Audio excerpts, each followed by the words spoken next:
Hey guys, we're back. Let's catch up.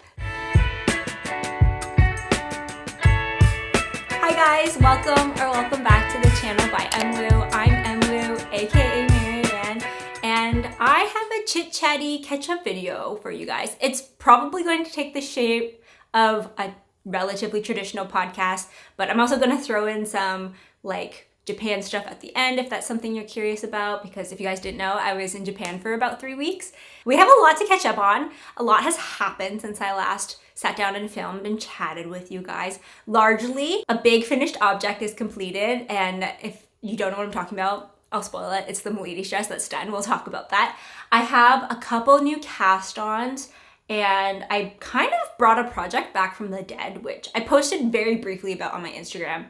It is kind of gone onto hiatus again because I did go on vacation, but I'll give an update on that one. We'll talk about Japan. If you guys are curious about my personal experience and my trip in general, I'll throw a little section at the end to kind of recap what we did and my favorite parts. I will say though, I didn't do any yarny related stuff. So if you are interested about a Japan from the perspective of a knitter slash yarn lover, I can't provide that because I didn't go in looking for yarn. I didn't buy any knitting related materials or anything like that. I'm sure they had a lot of good stuff, I just didn't look for it.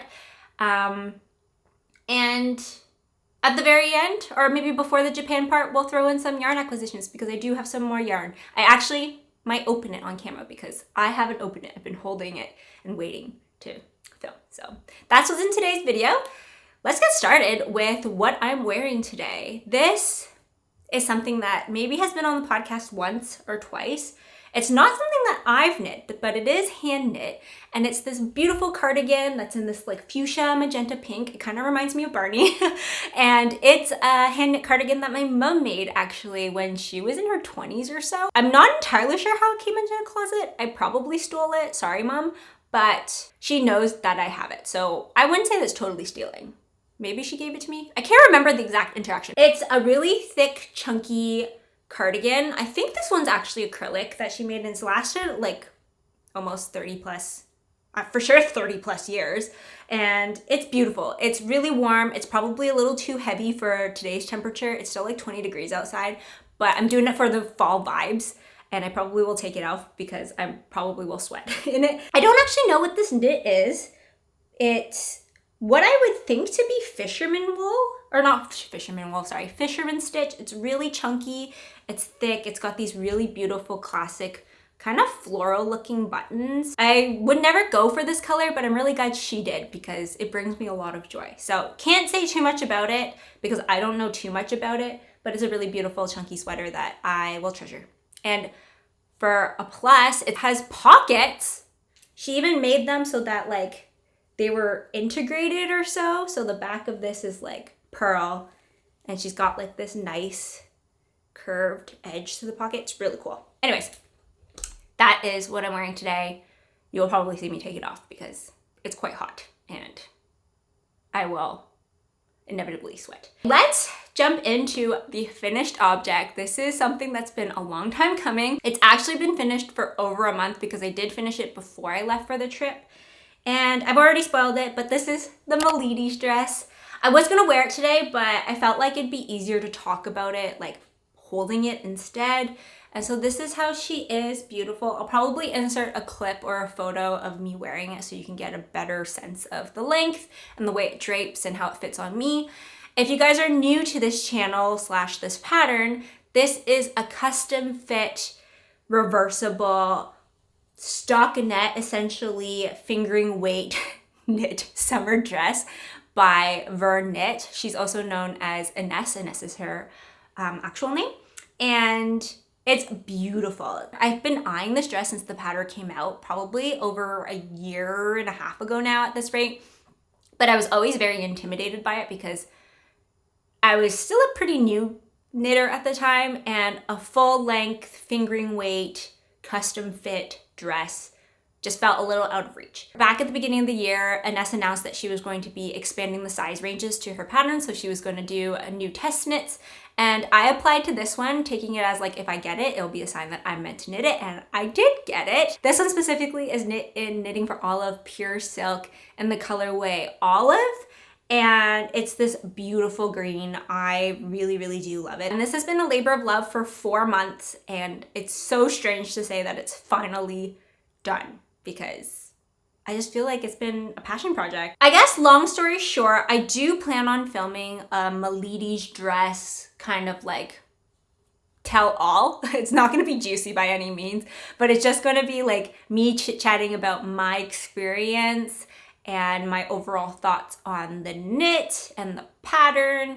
and just walking through the individual sections of the project and how I found that, because it is quite an intensive project. It took me 4 months of like a decent amount of knitting, especially towards the end. It was like I was monogamously knitting on this project, and it's got a big commitment up front in terms of like the startup, and we'll talk about the finishing. I really did not like the experience, even though like it's part of the experience. So I will be putting out a more in-depth video about this dress eventually. I don't know when, but that being said, I'm not going to gatekeep, so I'm going to talk about this here as well and give you my final takeaways for the project. So if you don't want to watch that video, you don't have to, but just an FYI, that will be coming eventually. Okay, let's see. Last time on the podcast, you guys saw me where I was still knitting the skirt, and there was a bit of a fiasco. If you guys know, you know, but if you don't know, I will tell you. Basically, I had finished the bodice, I was working on the skirt portion, and I was like pretty far. I was like maybe about that length. I still had some decent knitting to do, but in the podcast live, and you can see the exact moment where it happens. Oh my God. Oh no. I realized that one of the skeins that I was using had a different color. It was still olive, but the olive was like slightly more yellow toned, if I believe. And originally I didn't see it. I usually worked on this project in the evenings, like in like artificial lighting, and so I didn't think anything of it. But in the podcast when I was filming and it was natural lighting, it was very clear that you could see that there was a color change at a certain portion. And I had knit through that whole skein at that point, and it like threw me off. I think I held it together a little better in the podcast than I actually emotionally felt. I was really distraught when I found that out, because by then I had 2 weeks before I needed to go on vacation, and I did plan on bringing this dress with me. And that was basically 2 weeks of progress at that point. So I was really worried about not hitting the self-imposed deadline about getting this dress done before I left for vacation. Immediately after I found that out and I finished filming, I frogged it, and I was like, you know what? It was in retrospect, it was a blessing in disguise to find it when I did, because I had just like finished that mismatched skein, and so if I had discovered it maybe like a week or so later, it would have been even more detrimental, because I would have not been able to just immediately frog out that section. So I'm very thankful in hindsight, but it was a whole like roller coaster emotionally. Like I mentioned earlier, I basically turned this into a monogamous project for the remainder of August, and I just sat and knit it like mad. And it turned out better than I thought in terms of like the experience, because I was really worried that it was going to be a little too rough on my hands. I've talked about it before that the knitting for Olive Pure Silk is not the smoothest yarn. It also has no stretch because it is silk, and I find that very difficult to work with. I find that it provides a lot of friction and tension, especially on my tensioning finger, and so I had to take a lot of breaks. I don't know if I was just getting to the flow or I was like so adrenaline driven by that point. I didn't really have a lot of hand pain. I was also very cognizant to take stretching and just breaks so that it wasn't just me knitting like for 7 hours straight. So I do think that probably helped. I eventually got to the end of the actual knitting the week before we were supposed to leave, and I experienced another hurdle, which I don't know if I talked about, which was I decided that I was gonna do like kind of a filmy, like finish this project with me vlog style video, and I was filming it. I did all the finishings with you guys, like the I-cord edging, I added all the buttons, and I was feeling very creatively like fulfilled when I was making that, and I was really on a high. And when I finished the dress, it was post block, it was beautiful. I was filming my outro. I realized that more than half the footage that I had filmed that weekend had no audio, like zero audio. I forgot to plug in my mic all the way, and it was just silent. Like it was in a void, and To say that broke me is an understatement. I think for the rest of the afternoon, I was just like an emotional mess. I'm getting really hot, so I'm gonna take this off. I'm like getting worked up kind of talking about this. I ended up scrapping that video because I just couldn't emotionally deal with it. And here we are now, finished. I don't know if you guys cared about any of that. I'm sorry. I'm sure you guys only want to hear about this project. So basically, it's now done. I did finish it. I did allude to the fact that I hated the finishing part, and I did. The knitting part is great. I love stockinette, whether it's in the round or back and forth. And this is just a lot of stockinette once you get past the like bodice section. However, the finishing is just not what I'm here for. It's a lot of I-cord, which wasn't even that bad, but it's some sewing, you have to do some crochet, and the buttons and the placements, and you're just like at the end that like, when you first start the project, you're like really excited, and as you finish the like knitting, you're like still really excited, but you still got, at least for me, like a couple more hours of work to like actually finish the garment. And it was one of those ones that like, I didn't want to leave the ends like unwoven because it's just like, you spend so much time, you really wanted to like get it to that point, you know? And so I struggled, I'm not gonna lie, I struggled a lot trying to finish it. I knew that I would want to just finish it in one go as opposed to take a break and come back to it because I would not have the motivation to do so. So the whole dress, the whole like edge of it has this beautiful I-cord edge. Inês then has you go in with a crochet hook and reinforce it. Because it has so much length, it is quite a heavy garment. I didn't weigh it, well I guess I did because I determined how many skeins I used, which was exactly 5 skeins if you're wondering. So it is 5 times 50, 250 grams, which is not an insignificant amount of yarn. And I wouldn't say you have to because technically everything's optional, but you're strongly recommended to do it so that it gives your dress integrity. And in retrospect, like I am happy I did do it. I don't think not doing it for me personally was not an option. But then once you finish that, you got to do all the buttons and you have to do all the calculations on how frequently you want the buttons. If you're curious, mine are placed every 14 rows, which means they're placed about every 4.5 centimeters or so. That will change depending on like how your row gauge is, so don't use that as like a T, but just if you are curious. And then you have to weave in all the ends, and there's a lot of ends, not only because I used 5 skeins, but just like every portion of the project, you kind of, at the beginning in the bodice at least, like you start one part and then you like cut the string yarn, and then you start a different part. So there's just like a lot of like ends to be woven, and I sound like a negative Nancy. I don't regret any of it. I'm just like being brutally honest. I did not enjoy the finishing, but even though it was very much worth it. If you guys are curious, I did use the recommended buttons. These are Mother of the Pearls, Pearl of Mother. What are they called? Pearl of Mother buttons, I think. I'm blanking. But they're like kind of those like shiny incandescent, really pretty ones. And I ordered them from France, which this dress had so many stories. I also, like, right at the end when I needed them, I thought I lost the buttons. I thought I threw them out because I couldn't find them. And I was, like, freaking out because, again, had the self-imposed timeline. And it took about a week to order them from France. And then I was going to reorder them because I couldn't find them. The store was closed. I ended up finding them, like, under a whole bunch of paper, so it was fine. But long story short, it was a whole experience. I'm so glad that it's finished. But I'm also very sad. And it's, like, a bittersweet experience. And she's a beauty. Just a quick recap.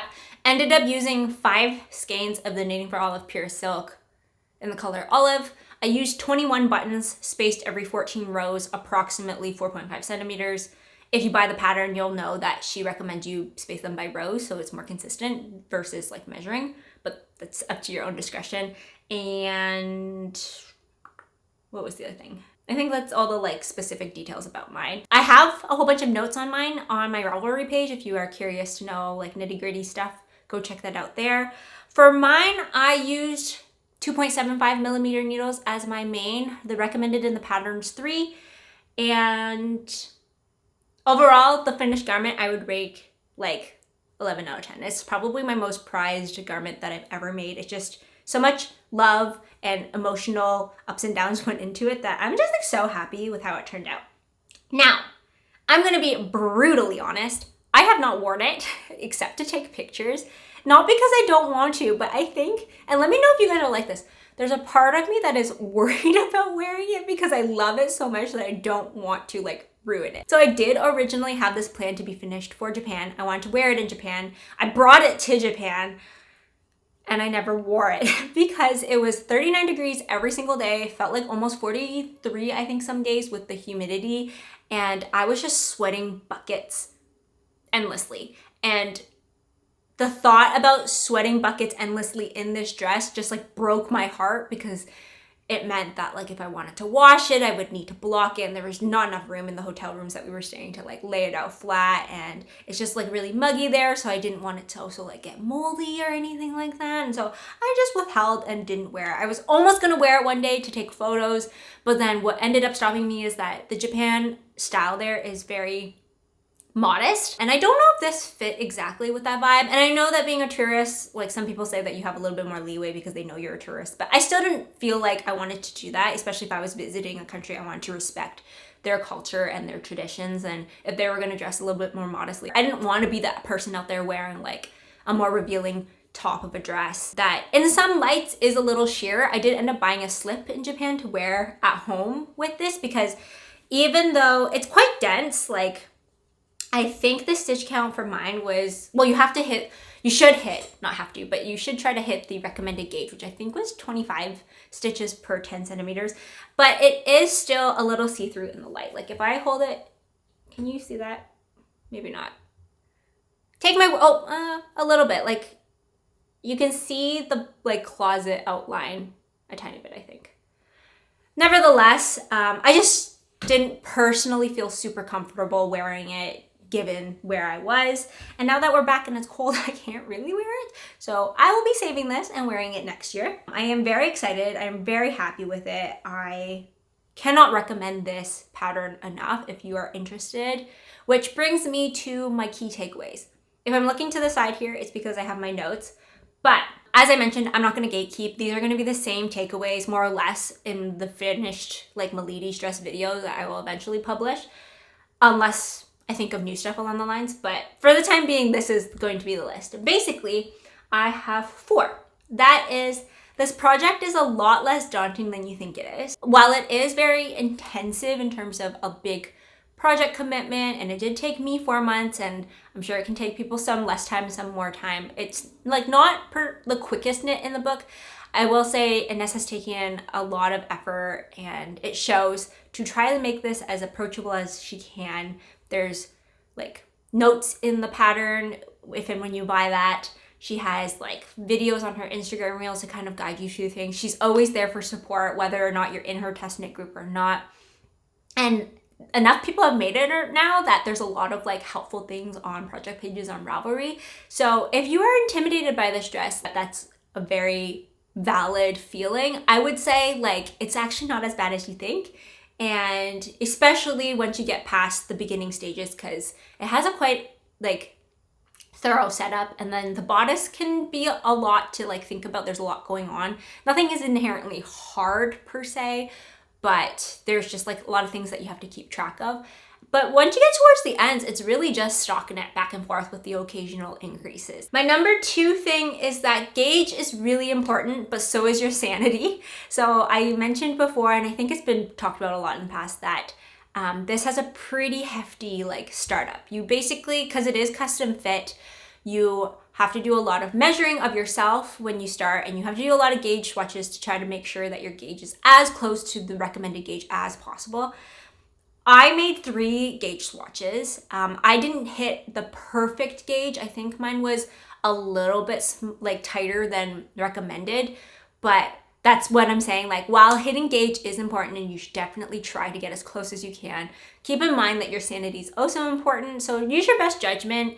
Don't like swatch endlessly, or I personally would not recommend changing how you knit to try to hit gauge, because it is a long project. So I did mention that I think in a podcast that my gauge was a little tight, and someone made the recommendation that like, oh, you can consider switching to throwing or English knitting versus continental. I'm a continental knitter, if you guys don't know that. And while I do very value that opinion, is definitely a tactic that you could use, I personally felt like that might be more problematic in my case because I'm not a consistent English knitter, and that probably would introduce more wonkiness than just sticking to my tried and true knitting method at a slightly tighter gauge. So take that how you will. I just would say that hidden gauge is important, but keep your sanity in mind too. Number 3, and this one's probably specific because it happened to me in my experience, check your dye lots. I didn't check mine.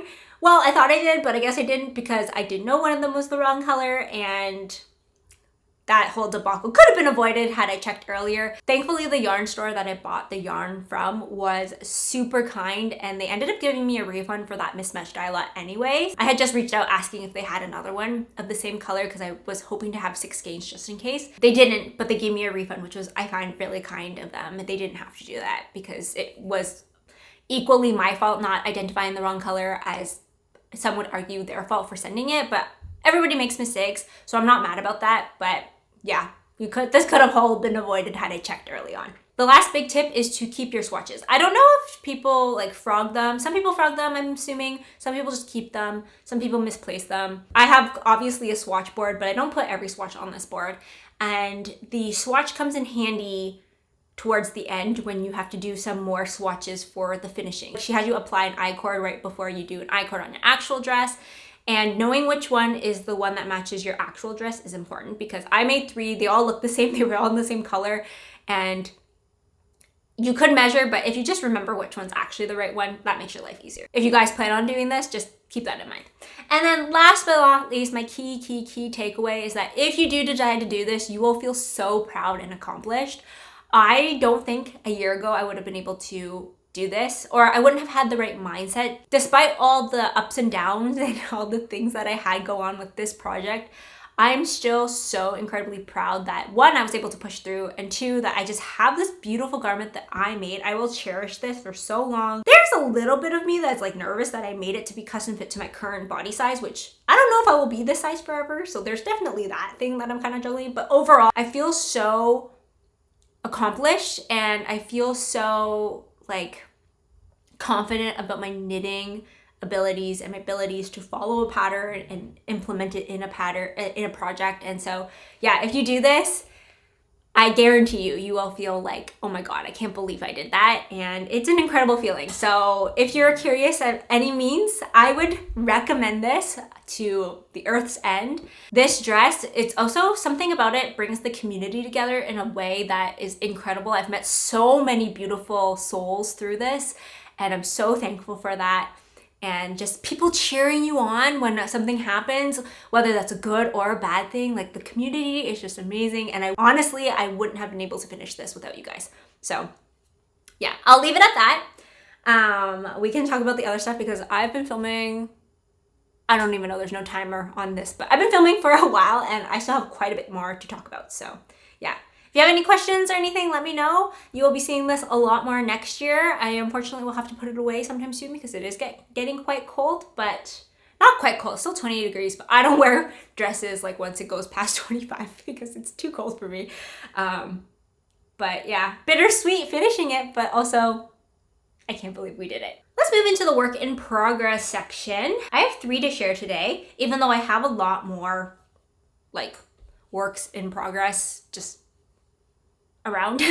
I have a whole bunch that I started earlier this summer that I'm not going to provide an update on because I haven't touched them. But I have 2 that are new cast-ons because I did bring them to Japan, and then one that has kind of been revived from the dead. Like, I worked on it. I haven't worked on it since I left for Japan, but I do have an update on it. We will talk about that one first. If you guys have been following for a while, you guys will know this one. This one was one that I kind of hyped up November last year because that's when I started it. And I like worked on it for honestly maybe like a month or so before just like abandoning. I just didn't talk about it again after. And no particular reason other than I hit a moment where I was just like so maybe overworked by it. I need to get better at that because sometimes I push myself too far and then I'm like, I need a big long break from this. But that's what happened with this project. I'm not gonna lie, it doesn't look like too much, but that's the Arctic Light sweater by Veronika Lindberg. Do you guys remember this? This hasn't been on the podcast in over a year. I did post very briefly about it on Instagram when I brought it back from the dead, and it's still very small, don't get me wrong. I didn't do that much progress, but I did work on it, which is very exciting. So a little bit of a backstory on this project because it's been a while. Last fall/winter, I think in my plan with me video, I said I wanted to do a cable knit sweater. I don't remember at this point. And specifically, I wanted to make one as an homage to this blue sweater that I had as a child. I actually have it, and it looks like this. And she's this beautiful cobalt blue sweater that I've had since, I honestly can't remember what year I got it, but I remember wearing this when I was like 7. So it's been at least like over 20 years. Fun fact, it has a little yellow tab in the back that my babysitter put in there when I was tiny because I always wore this backwards.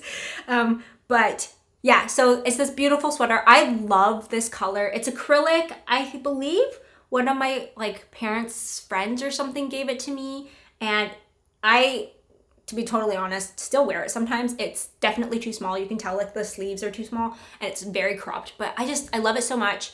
And I wanted to make like a big kid mature version of it. Like that was just always my plans in my mind. And then when I saw Veronika Lindberg's Arctic Flight sweater, I felt like it was like a classic looking cable sweater without looking too like, I'm a cable sweater. Do you know what I mean? Like some cable sweaters have like a vibe to them. And this one, while it still feels very traditional, didn't scream just like all cables. And I think it's because it's not just all like crisscrossy cables. Anyways, so I saw that. And I've been talking about that one for a while. If you go back and watch old videos on my channel, I think I mentioned it in one of my like yarn stash videos or something, like one of my first few videos. So I've been thinking about this pattern for a while, and there was a specific color I was going for, and long story short, it took me a while to start it, and I finally started it last November. My biggest thing with this pattern that I was holding off is that it didn't have any short row shapings at any point, and I knew that was going to bother me. So when I casted this on, I felt determined to add them in, which I don't regret, but it's the reason why I ended up putting this on hiatus. So this is what I have right now. It's just the like yoke, top yoke of it. It has a really beautiful twisted rib folded collar, and I added the smallest bit of short rows. I don't know if you can hear that. There's like a truck outside right now. Okay, it stopped. But yeah, I added the tiniest bit of short rows. There's maybe about like 1.5 centimeters in there, and it will stretch out a little bit once I block it. But doing that like broke my brain, and I took a break after that. So what should I say? So this yarn combination is one that I actually found in person. It was one of the few times that I've gone into stores looking for a yarn combination. I found this when I actually was visiting the knitting loft last September, I think. And there's a whole story with this one too, where I actually had found the colors, I liked them, I was gonna purchase them at the time in September, but the really kind cashier was telling me that they were gonna have their anniversary sale like in a couple weeks time. So if I just held off, I could get them on sale. So I did, I held them off. I actually ordered the wrong color mohair, and it just threw me off. I had to reorder it a different time, and turns out that when I reorder it, like something went wrong. Anyways, it took me a while to get the right colors. I finally got the right colors. The main yarn is Penelope from Natural Derirum, which is a 90% wool, 10% silk, DK weight, maybe sport weight yarn in Mesinage. It's this really beautiful blue. I love this color. It's a little deeper than the original sweater, but I kind of like that as like a mature sweater color. And then I decided to pair it with this really beautiful mohair. This is Pascali's Manada in the color 214, which is a mohair, silk, wool, and yak blend. It's like a really fluffy yarn that when you put them together, it's just really luxurious. I really like this combo. That's all I've gotten done. Doesn't look like much. I think I added maybe 10 rows between like when I last dropped it off and like working on it again. So just wanted to shout out that I brought it back from the past. Will it go into hiatus again? Not sure, but I am a little curious in terms of how this will work out because I did add a tiny bit of short rows. I don't know if it's enough. We'll have to see. But there's also no short rows in the shoulders. And so there might be a little bit like a weird stretching here. We'll have to see. I think Veronika Lindberg at the time was like, although I had designed a couple things before, she was still like new to designing, and so she didn't add any short rows, which I felt was a little odd. But since her newer stuff has come out, she started incorporating short rows a little bit more. If you guys are curious in terms of how I did short rows, I basically just like took the back panel and like added a repeat of the cable. It does mean that my project is probably going to be wider because I didn't adjust for those like increases at the time.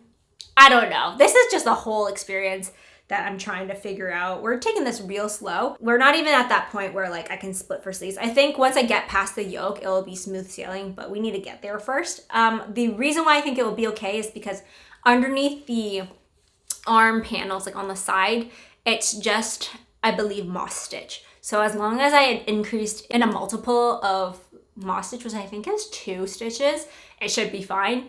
If not, we'll cross that bridge when we get there. When we get there, I don't know when that will happen. That's my Arctic Light sweater. The last thing that I will mention about this one is that it's funny coming back to a project like a year later almost, because day to day you don't realize how much of a like difference your knitting experience is. But now that I've like done a couple more projects, at the time this was my very first cable project. I've done some other like cable/lace work since then, and I feel way more confident doing this. I like don't want to say cabling's easy because it is a different technique you have to learn versus like stockinette. But reading the pattern and being able to pick up a project that I literally just abandoned, like intuitively, feels very confident building, which is really exciting because I don't know if I could have been able to do that before. I remember there's been times where I would leave a project and not take any notes in terms of like what line of the project I was on or like what I was doing or what things I had to consider, and I'd come back and have no idea how to pick it up again, and I'd end up having to frog it to a point where I could. But being able to pick this up just like where I left it, and especially since I had changed the pattern a little bit by adding short rows and kind of being okay with that, has been so strange but very, like I said, confident building. That experience made me realize that I am getting better as a knitter, which is kind of weird because sometimes I feel like all I do is stockinette. But yeah, that's like super exciting, and I hope that everybody gets that experience at some point because it's really wholesome. It's really like a good experience to feel like you're improving in your hobbies and just like skills that you're doing. And so yeah, there's that. That's the Arctic Lights. Who knows when it will be on the podcast next time. Okay, let's move on to new cast-ons. I have 2. Both of them were casted on for Japan, which, fun fact, that little fire flowers from Japan. You can't really see it, but I got some new like Nintendo stuff because I find their stuff really cute. Joysticks over there. There's a bomb somewhere here, and then obviously the fire flower there. And I feel like it makes me seem like I'm more of a Nintendo nerd than I am. Not true, I just think everything they have is cute. Anyways, back to knitting. I have 2 projects. We'll do the smaller one first. This one is probably no surprise. I'll try to keep this one short because it is a project that, while the project itself is new, the pattern is not. This is now my 6th one, if you can believe it. It's my highest repeat pattern. Sorry, I'm picking up some stitches that I lost. And it's a Musselburgh from Teague. I've talked about this a ton on the podcast. It's my go-to pattern when I want something stockinette in the round, something small, quick and easy to travel with. I always cast one on, and it's just fun to use like my special skeins for that because I don't use hand-dyed yarn too often, although that's kind of changing. But anytime I got like a special skein, I would turn it into a Musselburgh or socks. I haven't been knitting socks in the longest time, so I just have 6 of these hats now. I've been giving them away as gifts too. But if you are unfamiliar with this pattern, I'll be very fast. It's a very popular pattern in the knitting community. It's a hat. It looks like a tube right now, but basically it's this super long tube that you do, and you fold it in on itself so that it is 2 layers thick, and that's a hat. It uses about a full skein of fingering weight yarn. I have this much left, and I am doing helical knitting for this, which is my first time doing helical knitting. It's been a pretty good experience, and I'm really happy with how the color has come up. I don't see any pooling, which is really good. And these colors are so fun, which I forgot to mention what the yarn was. This is Sunday Fiber Co. in their Kindred fingering, which is 100% merino wool, in the color Stardust, which is blue, red, yellow, speckles, and it's so sweet. I didn't finish this one on a trip, but it still has a lot of good memories. I brought it there. I did work on it on the subway sometimes, and I will eventually get it done. Don't have too much to say except it's on 2.75 millimeter needles. I'm not doing anything different to the pattern. I think I'm making the adult small, maybe the adult medium. It's on my Ravelry if you want the actual number or actual size, and I'm just doing a stockinette version. If you go to the project page on Ravelry, you can see a whole bunch of different like alterations to it that you could do. You could do blocked colors, you could do the inside being like ribbed, the outside being stockinette. You could make like a ribbed brim if you want. There's endless like combinations that you can do, which is why this pattern is so versatile, and it's a size inclusive one that is gaugeless. Basically, you make, like, you just start it and then you measure gauge at a certain point, and then it determines how many stitches you actually need to make to get the circumference you need. So it's a really, really approachable pattern. Would definitely recommend it. She also has the porty hat, which is a ribbed version, which I've also made that I really do enjoy. And yeah, cannot say enough good things about this pattern. I will probably make this pattern to the end of the end because I love it so much. Was that fast? I tried to be fast. Next one is the other project that I brought to Japan. I did start it at home because I wanted to get the collar done at home without having to bring like a second needle. Sorry, I'm stumbling now because I'm getting kind of tired. This is the Strange Brew pattern by tincanknits. I am knitting mine in this really beautiful hand-dyed yarn, also from Sunday Fabric Co. This is her solstice fingering in the color Candy Mountain, which is this really beautiful like pink, green, yellow, pastel-y colors. I really enjoy this. The reason why I cast it on this specific project is because when I filmed my tier list ranking every summer knit that I've made, I really discovered that I liked circular yokes in that one. The Summer Souffle, the Reverie's Tee, both of those ones I wear a ton. I love the way they fit, and I think it just suits like my body shape really well. And so I was like, you know what? I don't have a circular yoke sweater and I should make one. So I wanted to make specifically a thin pullover sweater because I find all of my knits are either like on the heavier side, like DK, or they're t-shirts. And while those are great, there's this like section in my wardrobe that I feel like transitional pieces is kind of lacking. So I was like, let's make a fingering weight circular yoke sweater, and that's what I did. I used the Strange Brew pattern because I've had this pattern for a while. I've never knitted up. This is the first time I'm knitting it, but I've heard so many good things. And if you haven't heard of this pattern, I'm about to put you on it because this pattern is amazing. From what I've seen and my so far experience from it, I will probably love this pattern till the end of days, just like the Musselburgh, because it just is so versatile and just, I think they've put so much care into it. But basically, it's a make your own circular yoke sweater. The design element of it is supposed to be color work, but they give you all the instructions to make kind of any type, of circular yoke sweater. They have sizes from like infant, baby to like XXL large men's, and every size in between. They give you the option to do either fingering weight, DK weight, or worsted weight. And they give you a breakdown in terms of like, if you want to do color work, how to approach that, what things you should consider. And there's an option to do bottom up and top down. So it's honestly like, I don't even know, like so many patterns in one. And it could be just like your go-to pattern for any type of circular yoke you want to make. I am not surprised why it has so many great reviews and so many projects under its page. It is just such a well, like, bang for your buck. It is a more expensive pattern compared to some just like buying a single one, but I think it would be worth it, and I definitely know that I will be using this way more in the future. So far, so good. I've had a great experience. Everything's really easy to understand, and yeah, I think it is a great pattern that if you're looking for a circular yoke, like catch-all pattern, definitely check that one out. This was a super easy, like don't have to think about project for my trip, which is why I wanted to cast this on. I like circular yokes, one, because they look good on me, two, because they're just so mindless. The only type of like flat knitting you have to do is if you do incorporate short rows, which is an option in the pattern if you're curious. They give you the option to do it if you want to. I will say though, they don't incorporate short rows at the yoke, or at the top of the yoke in the back, the way some other patterns do, because I think from the perspective of if you do a circular color work yoke, that makes it a little more tricky. So they have you do it after you finish the yoke. So when you go in the round, and then right before I believe actually you split for sleeves, you add some short row shaping, which was the first time I've done that, and I think it turned out okay. Technically, I am doing helical knitting on this one too with 3 skeins of yarn.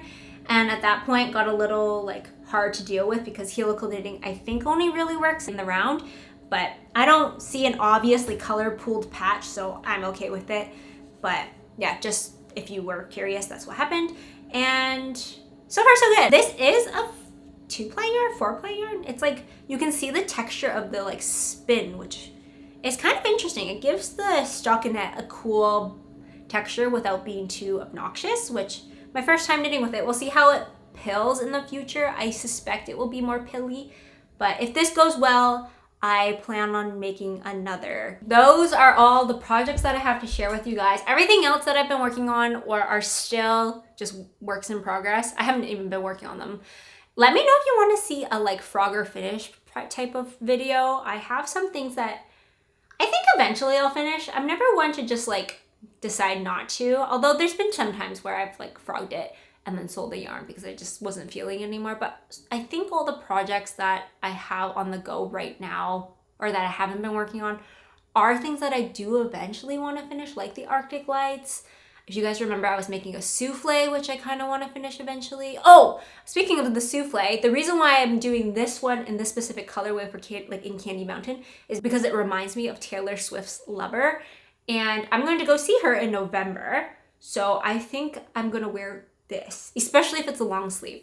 I was originally going to wear the souffle, which maybe I still might, not sure. Both of them are unfinished at this point. I need to get one of them done before November. But let me know which one you think I should wear, because I will be wearing one of them. And whichever one I'm going to be wearing is the one I should prioritize and finish it, probably. So I'm leaning towards the Strange Brew pullover. But let me know if you guys think it should actually be the souffle. Let's move on to yarn acquisitions. And I'll do a quick yarn inventory update at the end. As I mentioned before, I got a package from Sunday Fiber Co.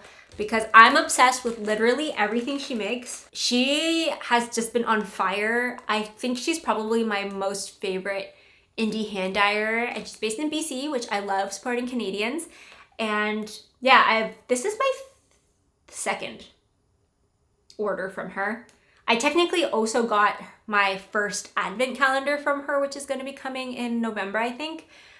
So a lot of my money has gone to her, but I'm not upset about that. Well, okay, I'm a little upset because I've been spending a lot from my perspective, but I'm very happy that I'm supporting her. Anyways, I thought we could unbox this together because why not? It's just this little package. I think I got 5 skeins. I apologize if it's kind of crinkly. I had a X-Acto knife here that I don't know where it went. So we're just gonna tear into it then. Ah, she's so pretty. Okay, hold on. I'll take everything out so that it won't be so obnoxiously loud. Isn't she gorgeous? Oh my goodness. Okay, so this is 4 skeins of Albalone in their Barefoot Organic Sock. It is Eco Superwash, 3-ply fingering weight, 80% merino, 20% recycled nylon.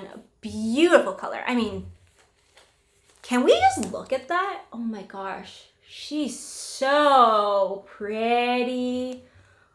It's like pastel purple, blue with some like orange speckles. Oh my god. Oh my god. Oh my god. Okay, I'm so kidding. Plans for this, like I was saying, if that circular yoke pullover sweater goes well, I'm gonna make a version in this. I think I only need 3 skeins for that.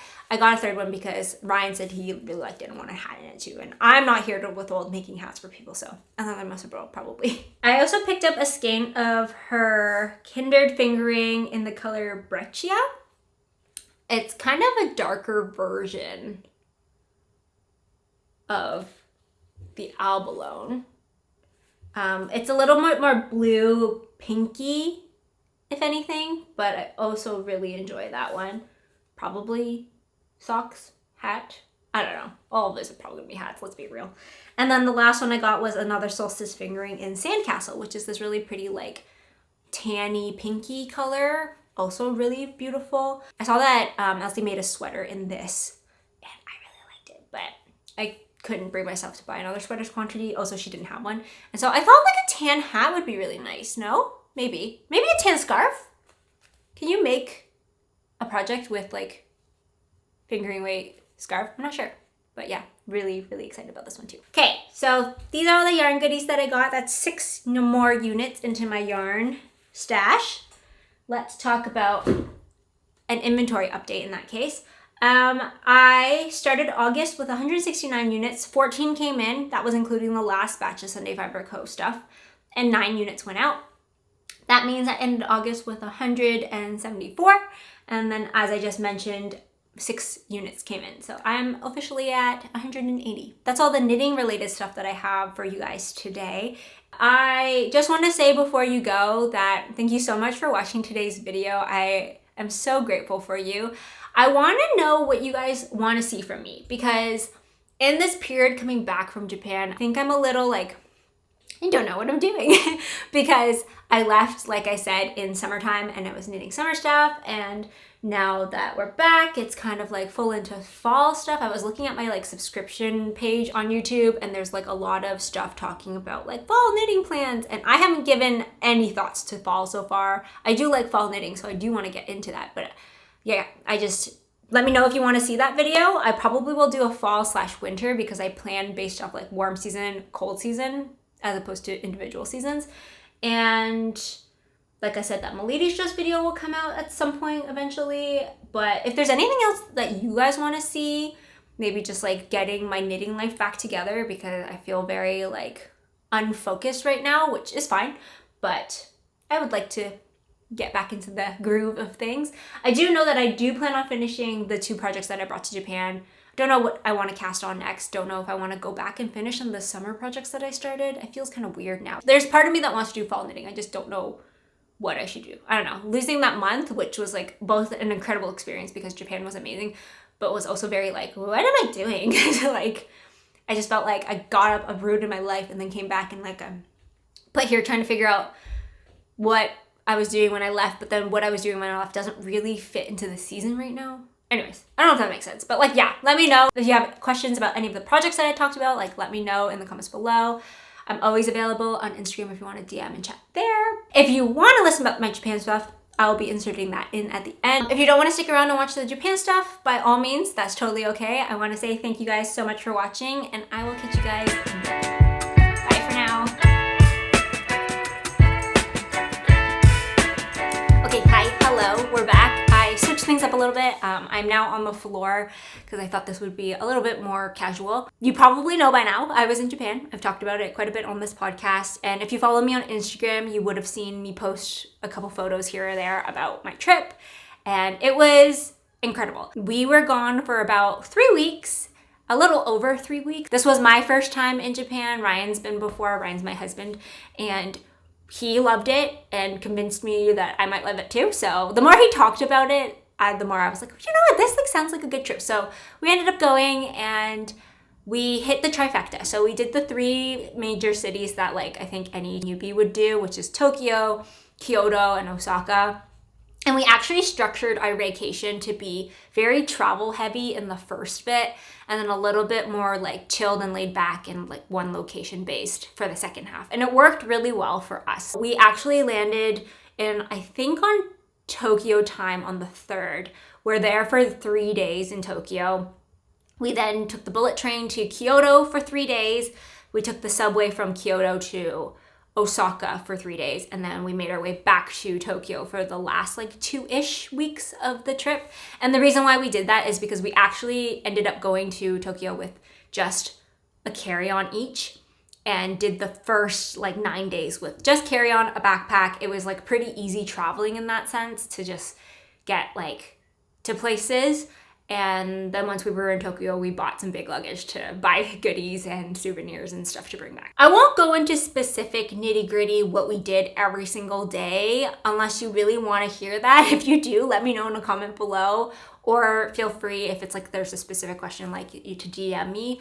But I'll give you like a highlight in terms of like what we did generally and like my favorite components. I have a couple things that I really enjoyed that I would probably recommend if you like find that you have a similar personality or interests to me, which maybe we do because we have the yarn interest. We started in Tokyo. We actually got a hotel in the Ginza area, which is kind of their bougie district. Like they have a street of just like really expensive brand name stuff. Can't afford any of that, but it was really fun to see that vibe. If you've been to any mega city in Asia, I feel like they all kind of have this same like very bustling vibe that I actually really like. I don't think I would ever want to live in it, but going to Shanghai a couple times, I know that feeling, and it's definitely a really cool feeling. Like before I was even going to Japan, people were asking me what I was most excited about, and I was saying that I was most excited about getting that feeling back of like standing in a big city and just being swarmed and surrounded by all those people. Swarmed isn't the right word, but just like surrounded by that like energy, you know? Honestly, these first 3 days were kind of chill.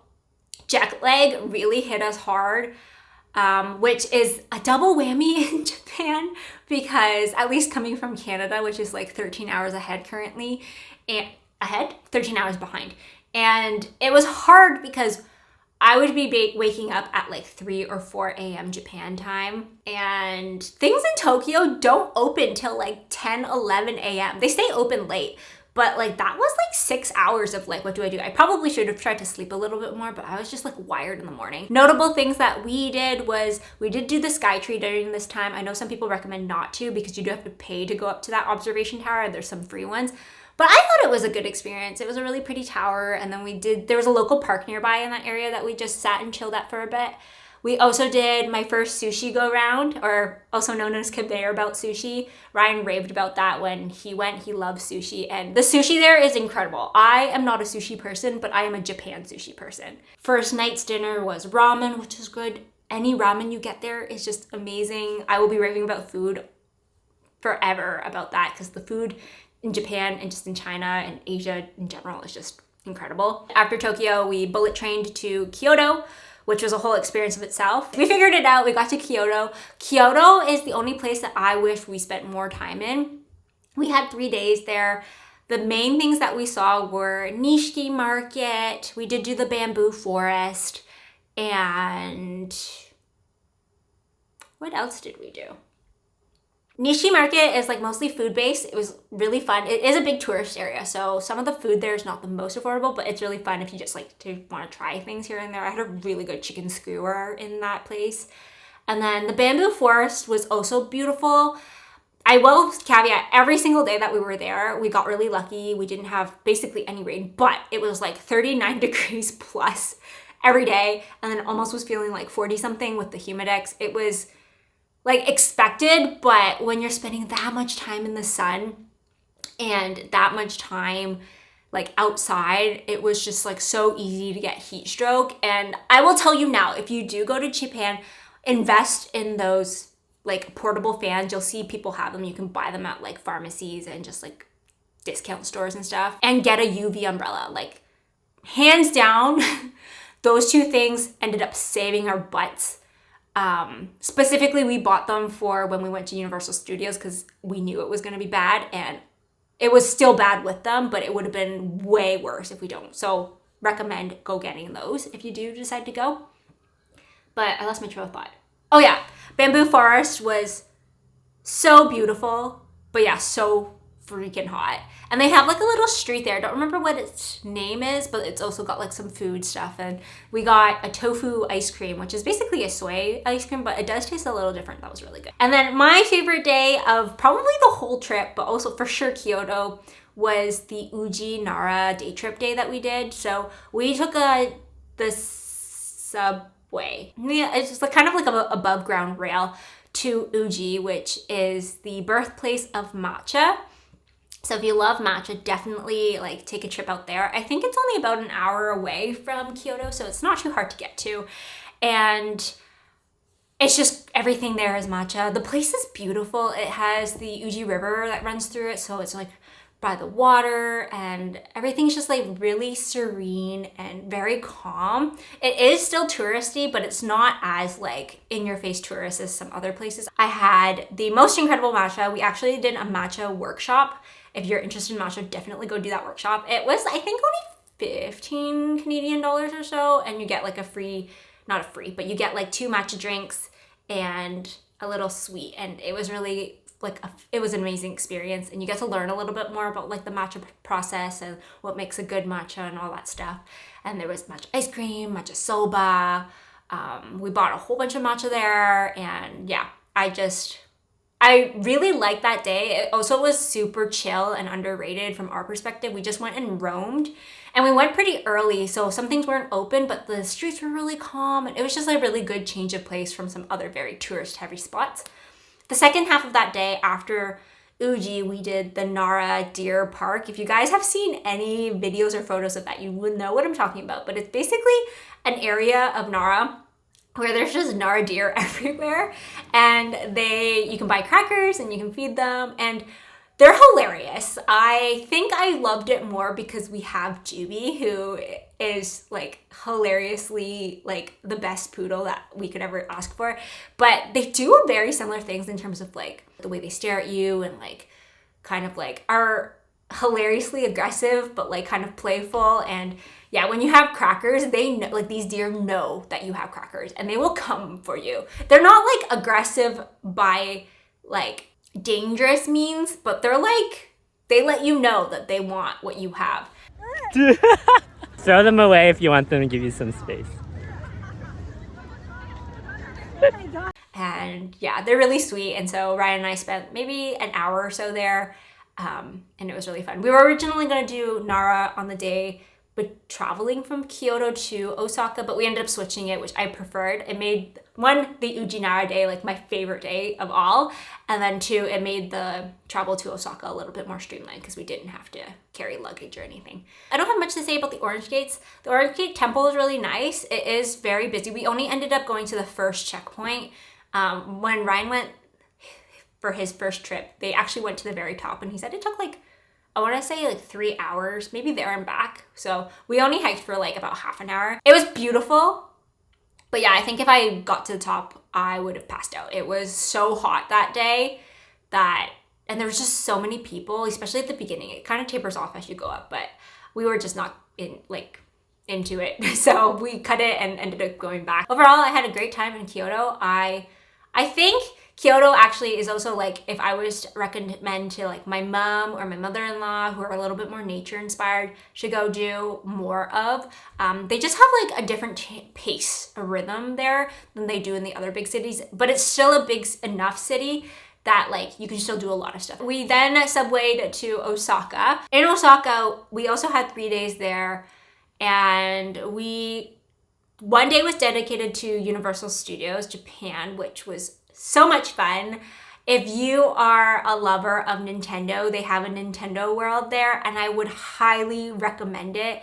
I am a Nintendo appreciator. I don't think I'm a Nintendo diehard. I didn't really grow up with it. Ryan, who is someone who did, really enjoyed it. He was telling me how like the attention to detail and just like the homages that they did to the different types of Nintendo or the different types of Super Mario were in there, and it was really fun. So I still had a good time, even though like I didn't wasn't a diehard, and so I can imagine someone who like loves Nintendo would having an even better time. I will say that design team needs a raise. They had a whole bunch of really cute elements, and just it was everything you wanted. Like if you were to think about having a Nintendo world like exist in real life, like it existed that way, and it was just so incredible to experience, and it felt really like, oh my god, this is so cool. Like I'm not even joking. It was so fun to walk into that.